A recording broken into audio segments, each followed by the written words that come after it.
Assalamualaikum, selamat siang Pak Nispu. Waalaikumsalam, selamat siang Bapak. Bagaimana kabar Anda hari ini? Alhamdulillah Pak, sehat. Apakah Anda sudah makan siang Pak Nispu? Sudah Pak. Alhamdulillah bila sudah makan. Pak Nispu, bagaimana sinyal dan koneksi Anda di sana? Apakah suara saya terdengar jelas dan gambar saya terang? Sinyal dan koneksi di sini bagus Pak. Suara Bapak terdengar sangat jelas dan gambar Bapak sangat terang Pak. Baik, sebelum saya memulai sesi wawancara ini, saya akan jelaskan terlebih dahulu teknisnya ya Pak. Wawancara kita hanya berlangsung 10 menit. Baik Pak. Beberapa waktu lalu, perusahaan kami menerima CV yang Anda kirimkan via email sebagai pelamar dengan jabatan Human Resource Development atau HRD. Silakan perkenalkan diri Anda. Terima kasih sebelumnya Bapak. Izin perkenalkan, nama saya Nisfo Hafyudin Alfarizi. Usia saya 23 tahun. Saya merupakan lulusan neuropsikologi dari Universitas Insan Cita Indonesia tahun 2025. Saya berdomisili di Kabupaten Cirebon, Jawa Barat. Silakan jelaskan apa yang memotivasi Anda melamar ke perusahaan kami. Baik, saat kuliah saya mempelajari keilmuan psikologi industri dan organisasi atau PIO. Dengan bekal ilmu tersebut, saya yakin pemahaman ilmiah tentang perilaku manusia di tempat kerja yang saya pelajari dan memiliki akan memberikan dampak positif di perusahaan Bapak dalam merancang metode rekrutmen yang valid, mengoptimalkan produktivitas, mengevaluasi kinerja secara objektif serta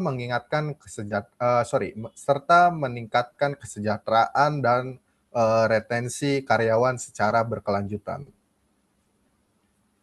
Apakah sebelumnya Anda memiliki pengalaman bekerja di perusahaan lain dengan jabatan HRD? Sebelumnya belum pernah Bapak. Belum pernah, Pak ya. Baik Bapak. Bila di tempat kerja Anda dihadapkan pada masalah yang sangat tidak terstruktur dan sangat kompleks hingga saling bertentangan. Situasi ini membuat tim atau orang lain kesulitan menentukan langkah selanjutnya. Apa tanggung jawab atau target spesifik Anda saat itu untuk menyelesaikan masalah atau membuat keputusan yang jelas dari data atau situasi yang membingungkan tersebut? Silakan jelaskan. Baik. Saya akan mencari tahu terlebih dahulu dan memahami permasalahan yang terjadi dalam pekerjaannya. Memahami permasalahan yang terjadi dengan menyusun informasi yang diperlukan, mengaitkan fenomena yang muncul dengan menggali permasalahannya, Bapak.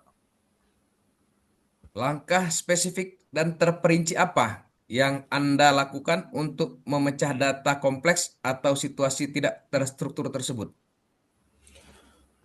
Saya akan menguraikan faktor-faktor penyebab dan dampak dari permasalahan terkait dengan pekerjaannya. Setelah itu, saya akan membuat alternatif penyelesaian masalah berdasarkan hasil analisis. Apa hasil dari tindakan analisis Anda tersebut? Bagaimana tindakan Anda mempengaruhi keputusan akhir tim maupun perusahaan?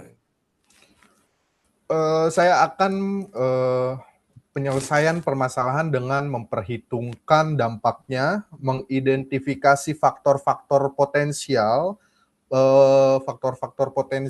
permasalahan yang berdampak pada keberlangsungan organisasi. Setelah itu saya akan menguraikan dampak jangka panjang dari permasalahan yang muncul terhadap kelangsungan kegiatan organisasi dengan cara merumuskan pendekatan komprehensif yang dapat dilakukan organisasi untuk mengatasi permasalahan organisasi serta menetapkan kebijakan yang tepat untuk pelaksanaan keputusan dengan melihat kepentingan organisasi, Bapak. Pembelajaran apa yang Anda dapatkan dari cerita ini? Pembelajaran yang saya dapatkan dari cerita ini adalah mampu memproyeksikan situasi atau dampak jangka panjang dari suatu fenomena umum dari sudut pandang kepentingan organisasi melalui evaluasi efektivitas solusi kebijakan yang diterapkan agar tidak terulang kembali guna meningkatkan kinerja organisasi di masa yang akan datang. Baik. Baik Pak Nispu, waktu kita sudah 10 menit. Terima kasih Pak Nispu karena Anda telah menjawab semua pertanyaannya. Untuk hasil bisa dilihat pada email yang akan kami kirimkan dalam beberapa hari ke depan. Baik Bapak, semoga jawaban saya menjadi pertimbangan Bapak untuk saya bisa berkarir di perusahaan Bapak. Bila hasilnya belum sesuai harapan Pak Nispu, saya harap jangan berkecil hati. Kesempatan bisa datang kapan saja dan di mana saja. Baik Pak, terima kasih atas kesempatan yang Bapak berikan. Sesi interview saya sudahi. Selamat siang Pak Nispu. Wassalamualaikum warahmatullahi wabarakatuh. Waalaikumsalam warahmatullahi wabarakatuh dan selamat siang Bapak, terima kasih.